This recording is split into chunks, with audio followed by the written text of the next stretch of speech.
Good morning, everyone. Thanks so much for joining us on the latest edition of Check-In, this early edition, since we're coming to you at 10:30 a.m. instead of our usual 12:30 because of the 2 p.m. start here at Canada Life Centre. I'm Sarah Orlesky. I'm Jamie Thomas. He is Jamie Thomas. 90s Day. Can you tell? Yes. I love it. See how one person took part of this whole idea, but that's okay. I will. Okay. Oh, I see. I will. We're going to unleash something on you later in the show. You will not be able to understand how cool it is. You can watch us, as always, on X, Facebook, YouTube. What do we tell people now that they have to do? Smash the like button. Smash that. Smash it. I want to get one of those buttons that says, that was easy. Yeah. That was... Oh, the one from that place that supplies. That's right. Supplies. Okay. For it. Yeah. Anyways, over the next half hour or so, we will get you set for today's game against the Dallas Stars as the Jets wrap up this 4-game homestand. It is a huge day in Winnipeg sports. This is one of the best sports days if you are a Winnipeg sports fan, because of course you start here with the Winnipeg Jets, the opportunity to improve to 14-1 on the season, something that no team has ever done before in NHL history. And then at 5:30, you move south to Princess Auto Stadium, where the Winnipeg Blue Bombers play in the Western Final against the Saskatchewan Roughriders. Take us through your plan. Like, if you are going to Princess Auto Stadium, what are you doing? What road are you taking? How long is it going to take to get there? Well, I hope that you're doing the doubleheader, because a few years ago we had this opportunity where both played on the same day, and it was so much fun. I was still on the sidelines at that point, covered the sidelines for the Bombers. It was reversed in terms of timing, covered the sidelines for the Bombers, and then raced down here to... Police escort? No, I thought it might be fun if I could have gotten one, but no. Unfortunately, they just didn't feel that was a good use of dollars. So, so unfortunately, that didn't happen. But the opportunity to be able to cover two different sports in the city is pretty great. And the Bombers, with a win today, would have the opportunity to go to 5 straight Grey Cups. The last organization do that was Edmonton, back with their dynasty years in the late 70s, 80s. So a huge day here. Yeah. Do you like my excitement? Yeah. It's a huge day. You should be excited. Are you going to the football game then? I am. Okay. Oh, of course. Oh, yeah. I can't wait for this. So, but we are going to start here today. Final game of this homestand. If you don't have your tickets yet, get them. Come on down. Be a part of all of the fun. As Jamie mentioned, it is 90s Day here as well. These are for sale in Jets gear, by the way. So they are. Let me step out a little bit. That's the front. Okay, so I'm gonna throw mine on, because look at this. Oh, so of course we have to wait and then put it on. Look at how sweet this jacket is. Huh? This also available in Jets gear store. I was gonna wear it all in, but we do have lights on it here, and I foolishly wore a sweater, and I think that I might sweat profusely if I continue to wear this all game long, or all show long. But over the next 30 minutes, Dallas Stars writer Mike Heika is going to join us. Sure is. Fantastic to be able to get that perspective. We'll hear from Dylan DeMello as well. Looking forward to Dylan. He's first off, can't wait to see his mustache, since it is November right now. And we saw Kyle Connors the other day. We're going to see the best mustache on the Winnipeg Jets in its early stages, because it's only going to get thicker, this one. It is impressive. Let us know right now. We see people ready in the chat. Where are you watching from? We always love to hear. But then also our question of the day, since we're going with the 90s theme, this entire show, I want to know, who is your favorite Jets player from the 1990s? Who was yours? Well, I know you grew up a Flyers fan. Yeah, and lived in Calgary, so I like Jamnov quite a bit. Okay. Yeah, I used him a lot in the NHL 94 game. Yeah. Yeah, one of the better players on there. I know Timo Slaney is the easy one, but I was going to go with Slaney, but it's too easy, so I like Jamnov. Okay. Yeah. What about you? I was kind of all over the place. Mm-hmm. Yeah, Bob Essenza. Oh, that's good. He had great goaltending equipment for it. Yeah, so kit. Like that. Ty Domi we lived in the same area. Ty Domi, I believe he gave out full-size candy bars, which in the 90s was a big deal. It still is now, but it's still, it resonates with me all these years later. There wasn't small top bars in the 90s, though, unless I'm trying to think. Really? I don't remember those being. I don't remember enough about that. All right. Remember the crappy orange and black, the stuff that was like the caramel candy inside the orange and black Halloween wrappers. You remember those? Those were that was crap candy. No. No. Okay. No. Maybe, I don't know what type of candy you had. Maybe Cochrane, Alberta had different stuff. Yeah. people watching from Saskatoon. We've got Netherlands as well. I mean, Teemu is Chris King, Eddie O, all great choices. I met Teemu Selanne, and this is where I always say my example as to how a positive interaction with an athlete can resonate with you forever. So during the lockout, I remember Teemu and Ty Domi playing tennis, and I was going for lessons afterwards with the girlfriends. And so we're watching, and we were so excited over the fact that they were there. And they came out afterwards, talked to us for a couple of minutes. Teemu took racket. It's like, oh, this is such a nice racket you have. Still to this day, have the racket. You kept it? I did. Because of the interaction? Or partly. I just couldn't get rid of it. And I'm not a memorabilia sort of person or anything like that. But Sarah's going to put up for sale a little bit later today. The grip has completely dissolved on it. I mean, that was the early 90s. That could be fixed, yes. So I don't take it out, but there's just that part of me, that nostalgic part that goes, I just can't get rid of it. That's a good point. You should keep it. Oh, all right. As we look through some other choices as well, I mean, Selanne. Okay, the jacket is awesome, isn't it? Yeah, it is. It is. He was a little jealous that I got to wear it, but so we get the bag of treats every time before the shows just to have this. And Sarah clearly came here second, and I'm like, okay. And then she chooses the jacket. Well, that's because I was proactive and saw it and asked for it. So there you go, available in Jets Gear Store.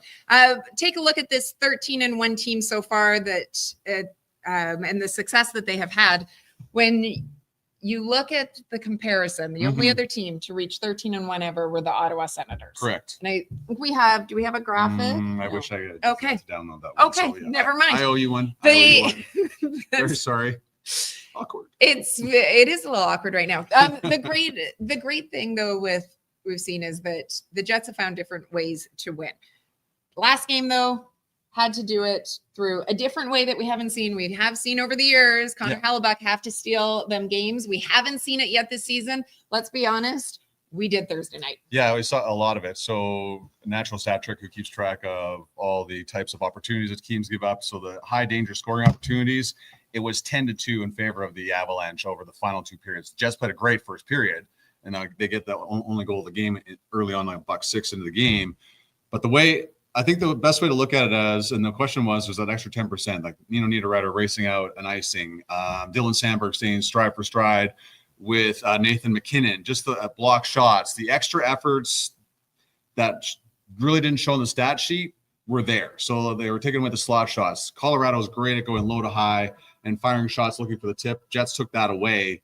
Sure, Connor Hellebuck had to make 35 saves, and probably 5 or 6 of them were really grade A scoring opportunities. I just didn't feel like there was the dominance that there was in the games 2 through 5 in the opener round playoff series, if that makes any sense. Yep. But a reminder of how it was a good reminder, I think, of just how obviously as exciting as the start has been, how much more hockey there is to go and how tough this Central Division is going to be, even though the Jets remain now undefeated through it.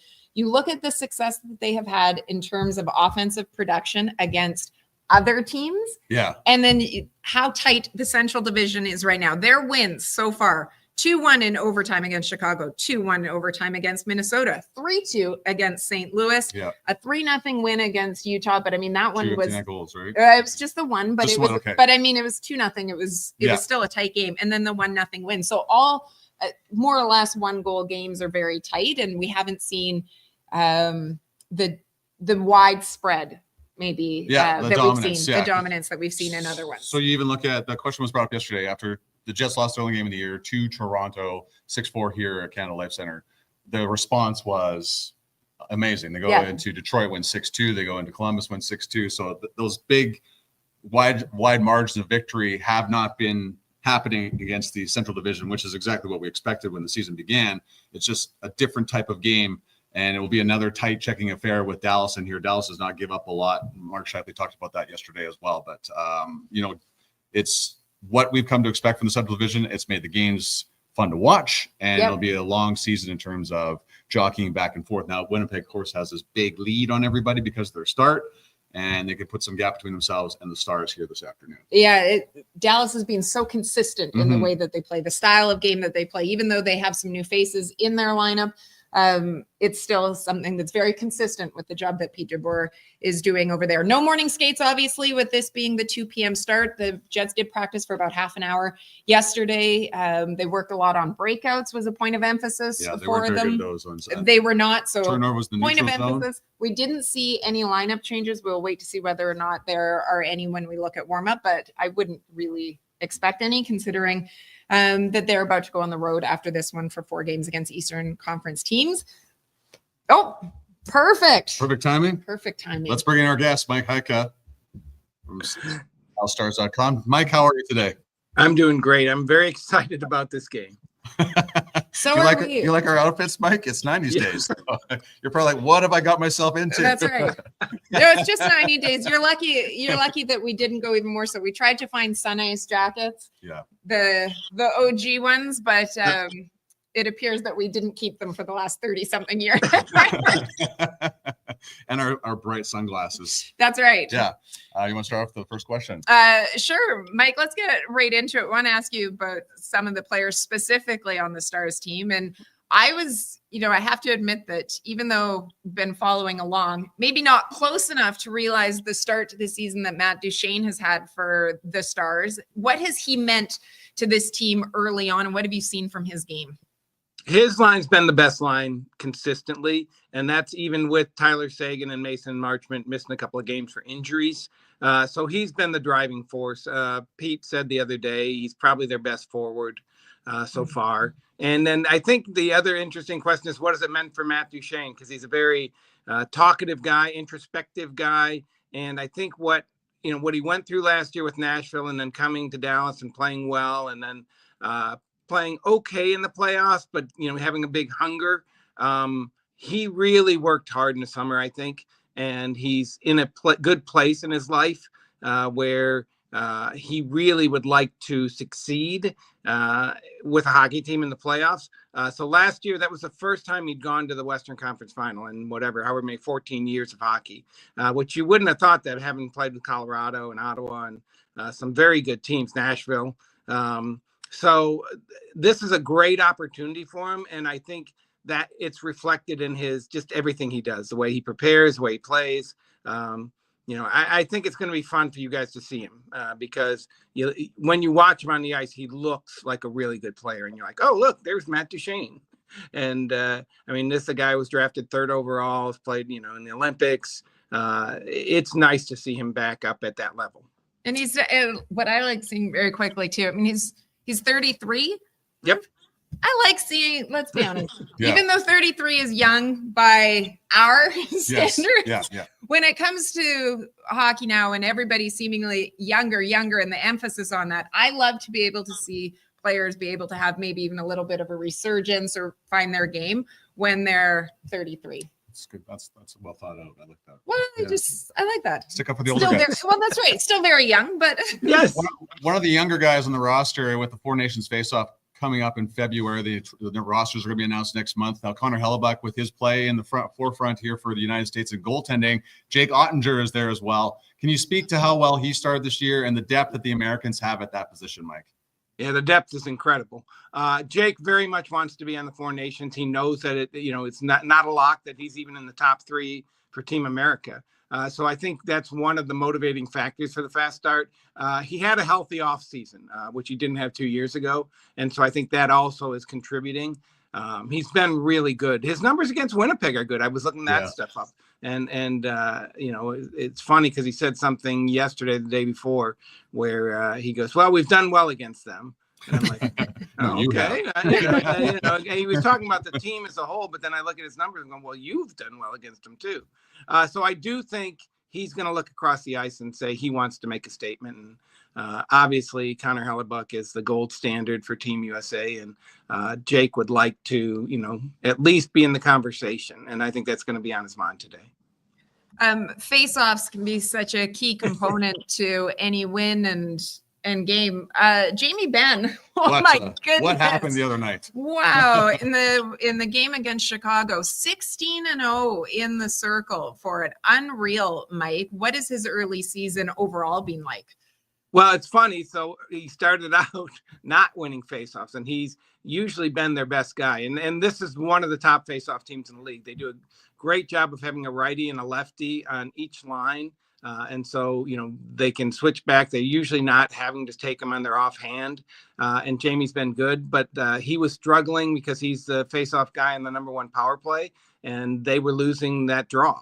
And then the power play wasn't getting the momentum that it needed. And I think he kind of took it to heart and really worked at getting better. The other night he said was just kind of a fluke.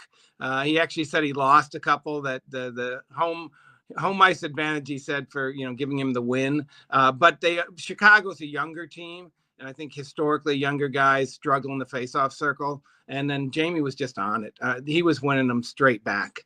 And just doing a really good job. And it's an important part of what this team is and who this team is.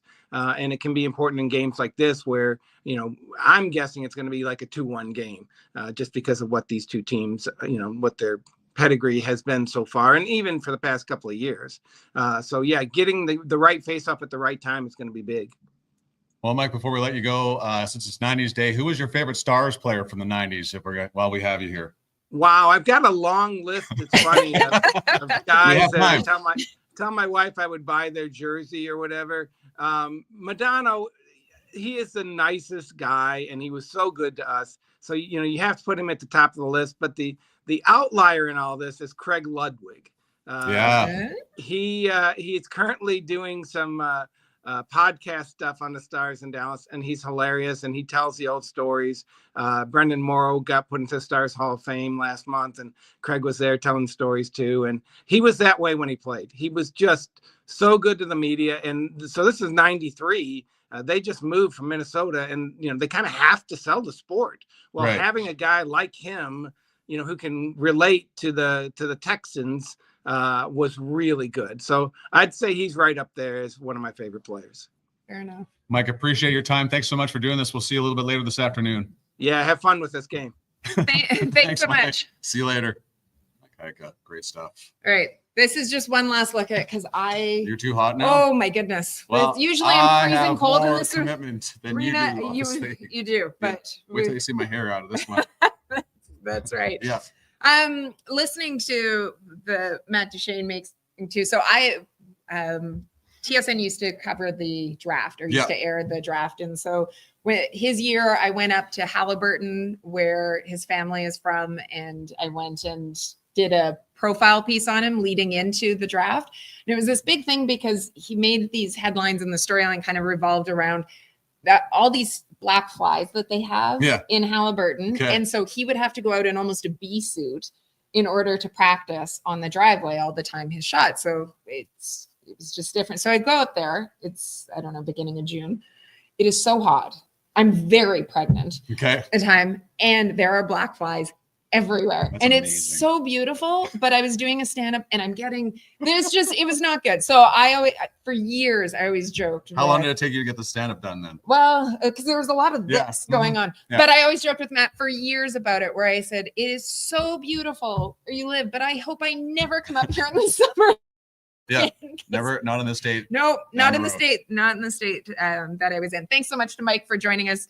I always love being able to hear the perspective of people that follow the teams. Mike's been around them a very long time. It was nice to hear all those names. I remember Brendan Morrow, and certainly remember Mike Modano too. But Craig Ludwig was known for having tape on his shin pads that he never took off, which helped him block shots, because equipment is not as great as it is today. So that was an extra layer going on there as well. Oh, such great storytellers from back in that era. As we continue with this 90s theme going on right now, I mean, there's most of the Jets were born in the 90s. Yes. They might not remember everything about the 90s, but they were born in there. And so the social media team with the Winnipeg Jets had some fun asking the players what they knew about the 1990s. Are you kidding me? We're pretty good, though. What was the name of the Winnipeg Jets' home arena during the 1990s? Cut. I should know this one. Jets Arena? Hockey arena. Place you play hockey? Winnipeg Arena. Winnipeg Arena. Oh my God, we missed that. Which animated 90s movie features a character named Simba? Lion King. Lion Lion King? Lion King. Was his up there? Oh, it was up. He looked right at me. Which 90s gaming console was known for its games featuring Zelda and Mario? GameCube 90s? N64. You gotta be kidding me. Nintendo? 64. Nintendo. Airing its final episode in 1990, what is the name of the sitcom that features a lovable alien named Alf? Who? Are you saying Alf or Alf? Alf. I know it's Alf. It's with I thought that was a name. Well, it's Alf. Oh, okay. He's got like that weird snout. No, it's not. Alf is at I thought that was the name. It's called Alf. Yeah, I get the point. What popular 90s children's book series features a superhero that fights villains while wearing only underwear and a cape? Captain Underpants. Wow. Captain Underpants. Let's go. Did you read any of them? I used to, you know, you I ever read them. I never read them, but I would like to have read them, but I don't read. That's why I'm a Western Hockey League kid and you're a college kid. Shots fired. Shots fired. I think Eric Comrie just needs his own series. I mean, all the answers great. I love the lovable series name or with the character Elf. What was it called? Yeah. And when It's like right there, I the know. end of the show. But then it seems too easy. And Eagle Eyes, you're right. Give the guy some harder questions. See, we're in a position to make people, we want to put people in a position to succeed, not fail. So that's why I think we just lob some easy ones. And it reminds me with Winnipeg Arena, when I was covering the Western Hockey League, Medicine had their arena was called the Arena. And they actually had they got fans to decide what they wanted to name the arena, and they went with the Arena. The Arena? Yeah. So I like that. yeah. I don't know. It's memorable. I guess it is. Yeah, it's not the choice I would go with, but that's What would you have gone with? something on front of the arena or something like that.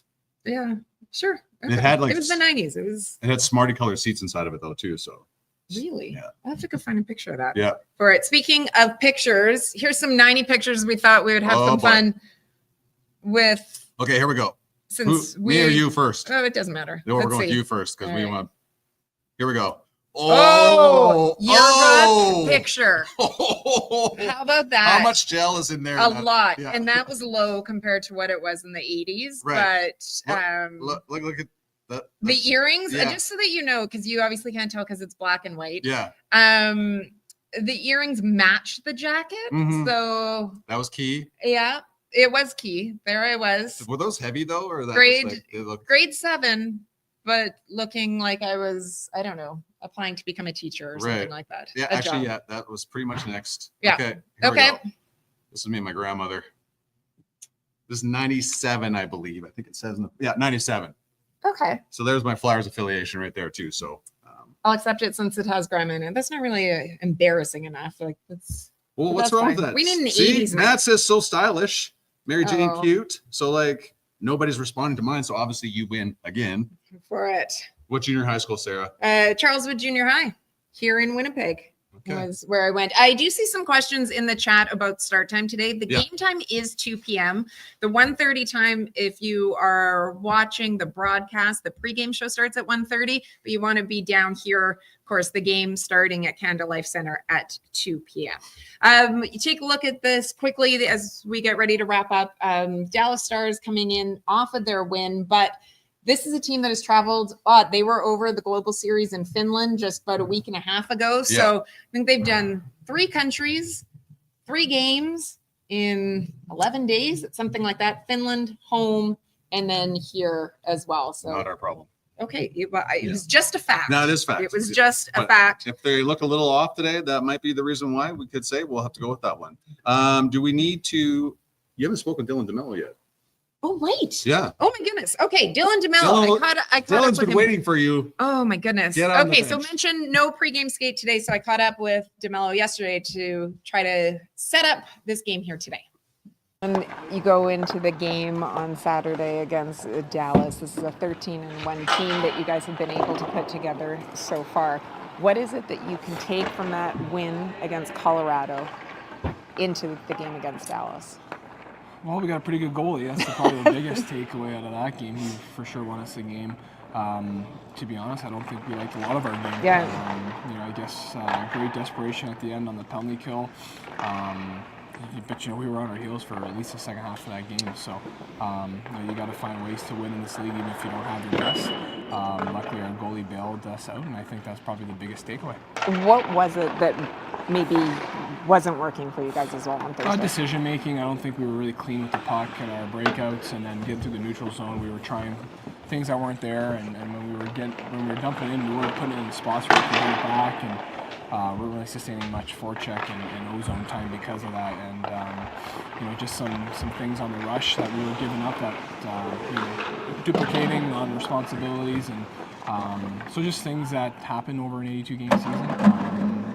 That we were able to win, but we understand that an effort like that is not going to be a winning formula. We got away with one for sure. You're in this stretch where you're playing every other day. Saturday is an afternoon game at 2:00. How does an afternoon game change things for you?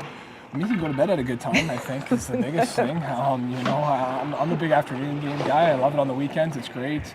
The kids and the families can come to the games and things like that. So it's a lot of fun. I like just waking up and playing the game. Sometimes, when you have a night game, it's a long day. You have your nap and all that stuff, and it feels like you're not really doing much until the nighttime. So I'm excited for the afternoon games whenever we get them, and looking forward to it. I know you're a big video guy. Can you give me an idea when you were watching video, say when you're preparing for this Dallas game? Are you watching a lot of Dallas? Are you watching more yourself from previous games? I'm watching usually just my shifts. I try to just take care of what I can take care of, and that's my preparation in my game.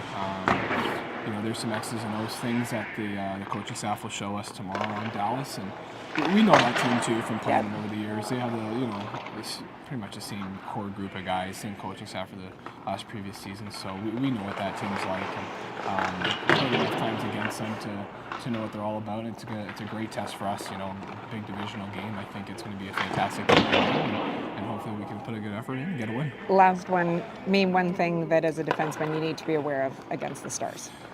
I think they have great depth. I think that's the biggest thing. They can beat you different ways. They can score off the rush. They can grind you down. They can play a patient game. They can win all sorts of ways similar to us. I think it's very stylistically a very similar opponent to us. So for me, it's a team that doesn't have a lot of holes. So I think it's going to be a great test for us. Really appreciate the time. Thanks. Bill DeMillo joining Sarah on the bench at Canada Life Center on Friday. Yes. So, we have a really good goalie, he says. Yeah. You may have heard of him. You may have heard about him. Connor Hellebuyck, after that win, which was his 40th career shutout, which I think we haven't acknowledged yet, which 39th and 40th coming in back-to-back games for him, 3 shutouts. The streak is 133.09 in terms of minute because he goes back to the third period. And that goal was that Nikita Kucherov scored. It was remember, he just banked it off somebody and went in. So I can't even get into that, but that's the last time Connor Hellebuyck's had the puck go by him. All right. Just what a job he has done so far. 3 shutouts in his start so far this season. So the pregame show's at 1:30. Yes. And when is the debut of the latest episode of Runway? Okay, quickly as we wrap things up, Runway, which our behind the scenes series, episode 2 is debuting today. Just a portion of it because this is a long one, looking at the first 8 games. So got like a Lord of the Rings. That's the longest. Only it doesn't 3 take years. 3 years in between every Lord of the Rings. That was the worst. The first one, he got to the top. Frodo gets to the top of the mountain. Then we went, congratulations, you made it there. In 3 years, we'll see you to find out what happens. That is not the case with Runway. Episode 2 comes out today. The full episode will be released on Winnipeg Jets YouTube channel. So you want to check that out. But a portion of it will play in the first intermission of today's broadcast. But here is a very quick trailer before we get out of here. What the heck is going on? I don't care who you are. Nobody saw this coming. Winnipeg Jets are going to shut out the Edmonton Oilers. Rebound, they score!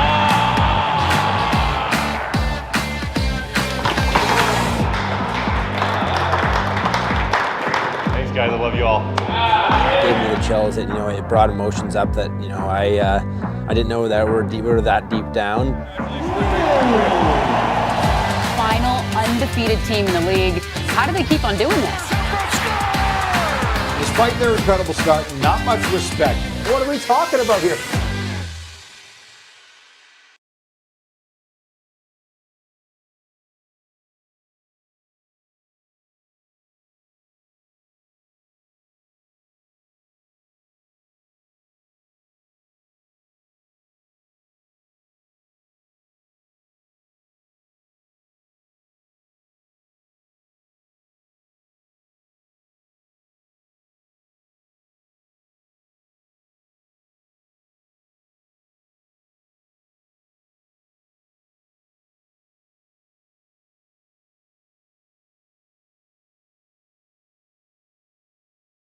For you. I did it again. Sorry, everybody. I forgot to throw the microphone on. So we said a lot of really cool stuff we don't need to get into.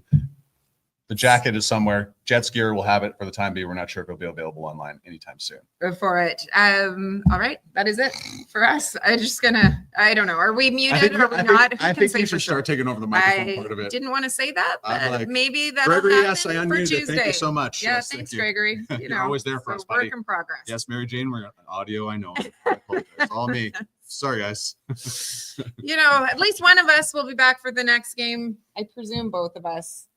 Whether you'll be able to hear us or not, who knows? 2:00 start time today here at Canada Life Center. The Jets looking to create history, trying to go 14-1 to start this season. And again, good luck to the Bombers as well as they look to get off to their 5th Grey Cup with a win today against the Saskatchewan Roughriders. A great day to be a Winnipeg sports fan. Yeah, go Jets as well. Thanks so much for watching, everybody. Thanks for checking in.